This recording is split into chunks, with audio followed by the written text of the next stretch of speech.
She was Cat Valentine, the bubbly red-haired character on Nickelodeon's Victorious, who made kids laugh with her ditzy personality and occasional random singing. Critics dismissed her as another child actor who'd fade away once her show ended. Then her music career took off, and she became one of pop's brightest young stars. And then, on May 22nd, 2017, a terrorist detonated a bomb at her concert in Manchester, killing 22 people, many of them children and teenagers who had come to see her perform. That moment could have ended Ariana Grande's career. Instead, it transformed her from pop star into something deeper, a voice for resilience, grief, and healing. Today, she's worth $240 million, has a 4-octave vocal range that rivals Mariah Carey, and has become one of the most influential artists of her generation. This is the story of how a Nickelodeon kid became a cultural icon, and how tragedy forced her to find strength she didn't know she had. Boca Raton,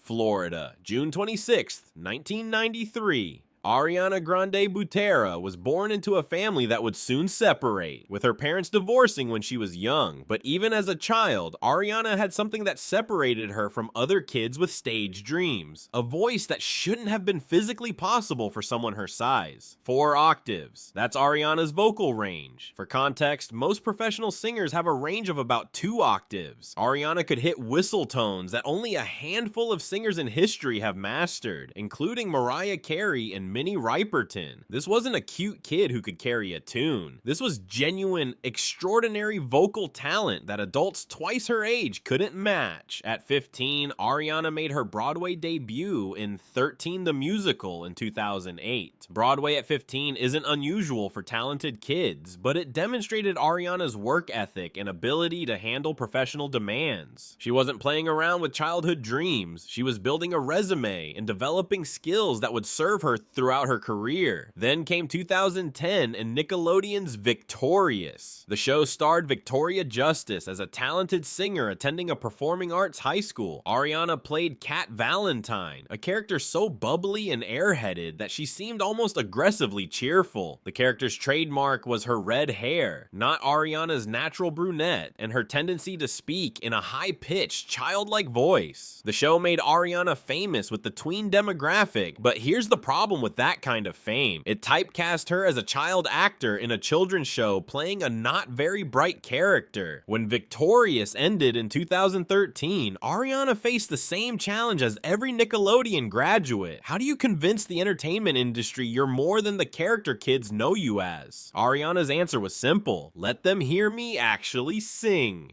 2013. Ariana released Yours Truly, her debut album, and the music industry had to completely recalibrate their expectations.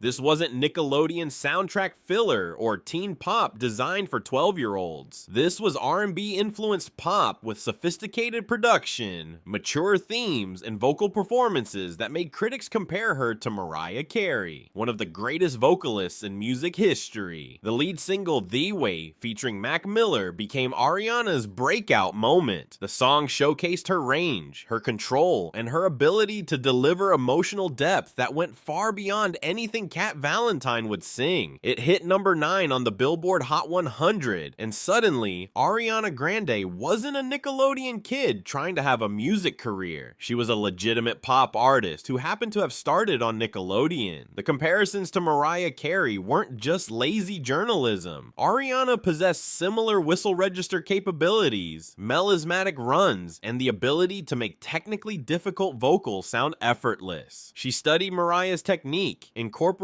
R&B influences, and developed a style that felt contemporary while nodding to 90s R&B pop excellence. Problem from her second album, My Everything, in 2014 cemented her status as a rising superstar. The song hit number 2 on the Hot 100 and became a cultural moment. The signature saxophone hook, the effortless vocals, and Iggy Azalea's rap verse created a perfect pop confection that dominated radio for months. Ariana's fan base, affectionately called Arianators, grew exponentially. And then there was the ponytail. Ariana's signature high ponytail became so iconic that it's now impossible to picture her without it. She's explained that the hairstyle initially covered damage from years of dyeing her hair red for Victorious, but it became a crucial part of her brand, instantly recognizable, sleek, and powerful. By 2016, Ariana had established herself as one of pop's brightest young stars. 3 successful albums, multiple hit singles, a massive teen and young adult fan base. Everything was on track for sustained superstardom, and then Manchester happened.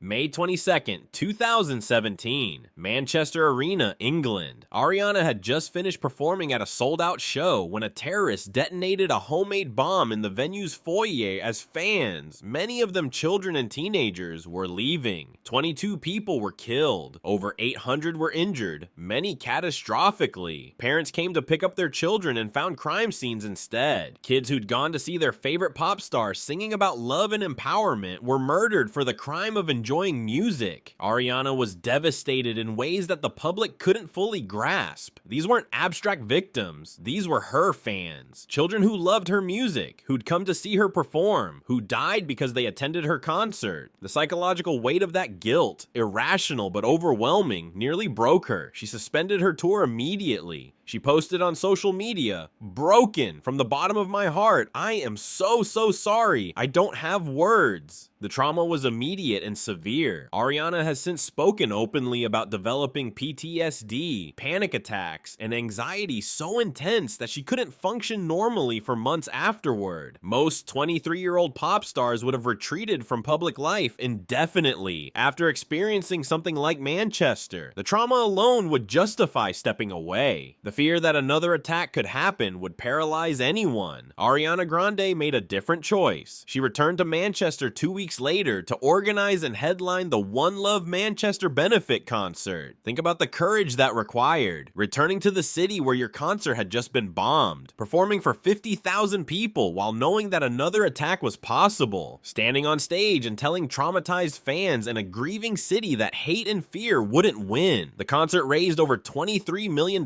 for victims and their families. It featured performances by Justin Bieber, Katy Perry, Coldplay, and other major artists. But Ariana was the center, the reason everyone came together. The concert's finale featured Ariana performing Somewhere Over the Rainbow with such raw emotion that you could hear the grief in every note. She wasn't performing as a pop star. She was grieving alongside everyone else who'd lost someone or been traumatized by the attack. The moment transcended entertainment and became something deeper, a communal act of healing and defiance. Manchester changed Ariana fundamentally. The bubbly Nickelodeon kid was gone, replaced by an artist who'd experienced profound trauma and emerged with a depth and gravity that couldn't have been manufactured. Her music would never be quite as innocent or carefree again, because she'd seen the worst humanity could offer and survived it. Then, in September 2018, more tragedy. Mac Miller died of an accidental drug overdose. Mac, who'd appeared on Ariana's breakout hit The Way, had dated Ariana for 2 years. Their relationship had been public, complicated, and ultimately ended partially due to Mac's struggles with addiction. When he died, Ariana faced another wave of grief and cruel online commentary blaming her for not saving him. 2 catastrophic traumatic events within 18 months would destroy most people. Ariana channeled the pain into music. 2018's Sweetener was Ariana's first album released after Manchester, and it represented an attempt to find lightness and joy despite trauma. The album won her first Grammy for Best Pop Vocal Album, validating her status as not just a successful pop artist, but a serious musician worthy of industry recognition. But Thank You Next, released just 6 months later in early 2019, was where everything came together. The title track became an instant cultural phenomenon, written in response to her breakups, including her broken engagement to Pete Davidson and Mac Miller's death. Thank You Next turned personal pain into an anthem of growth, gratitude, and moving forward. The song's genius was its tone, not bitter, not angry, just honest, reflective, and ultimately grateful for lessons learned from relationships that ended. Ariana literally thanked her exes by name in the lyrics, including Mac Miller just months after his death. and expressed appreciation for what each relationship taught her. The vulnerability and maturity stunned critics who still thought of her as a teen pop star. The music video became a cultural event, recreating scenes from classic 2000 movies like Mean Girls, Legally Blonde, 13 Going on 30, and Bring It On. It broke YouTube records, generated endless memes, and cemented Thank You Next as one of the decade's defining pop moments. The album Thank You Next broke streaming records, becoming the most streamed album by a female artist in a single week. Seven Rings, a trap pop anthem sampling My Favorite Things from The Sound of Music, hit #1 and showcased Ariana's ability to blend unexpected influences into contemporary pop perfection. By 2019, Ariana Grande had achieved something rare. She'd transformed from teen pop star into genuine cultural icon through a combination of extraordinary vocal talent, innovative music, and surviving traumas that would have ended lesser careers. The Manchester bombing and Mac Miller's death didn't destroy her. They revealed strength and depth that made her artistry more powerful. Her Sweetener World Tour broke records, grossing over $146 million, and proving that fans hadn't been scared away by Manchester. They came back stronger, viewing Ariana concerts as acts of resilience and solidarity as much as entertainment. By 2025, Ariana Grande's net worth sits at approximately $240 million, but that number tells only part of the story. Her wealth comes from multiple revenue streams that smart entertainers develop to ensure longevity beyond hit singles. Music remains the foundation. Album sales, streaming royalties, and touring generate tens of millions annually. Ariana's tours consistently gross over $100 million, with ticket sales so strong that additional dates are routinely added to meet demand. Her fragrance line has generated over $150 million in revenue since launching in 2015. Celebrity fragrances often fail within months. Ariana's line succeeds because she's actively involved in development and her brand connects authentically with fans willing to buy products she endorses. REM Beauty, launched in 2021, capitalized on Ariana's massive social media presence, over 370 million Instagram followers, to create a makeup line that reached $25 million in sales within its first year. The beauty industry offers margins that music can't match, turning Instagram influence into substantial revenue. Acting hasn't been abandoned.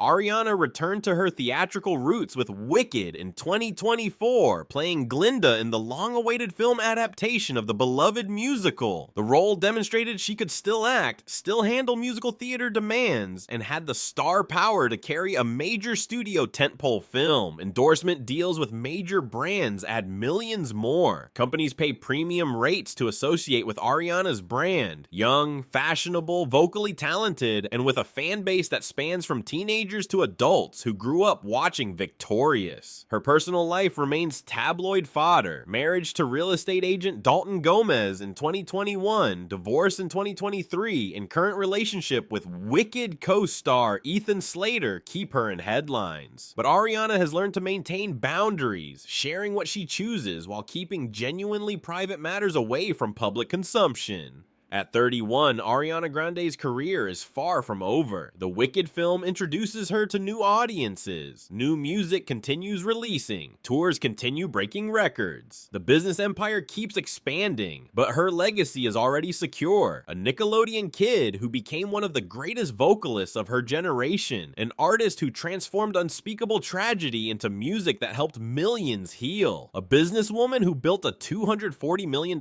empire through talent, strategy, and resilience, and a survivor who proved that even the worst trauma doesn't have to define you. It can refine you into something stronger. She was Cat Valentine on Nickelodeon. Then Manchester happened. Now she's Ariana Grande, pop icon, vocal powerhouse, and living proof that sometimes the hardest battles produce the strongest warriors. If Ariana Grande's journey from child star to $240 million icon through unimaginable tragedy moved you, hit that like button and subscribe for more stories of resilience and success. Drop a comment. What other artists overcame tragedy to achieve greatness? Let's discuss.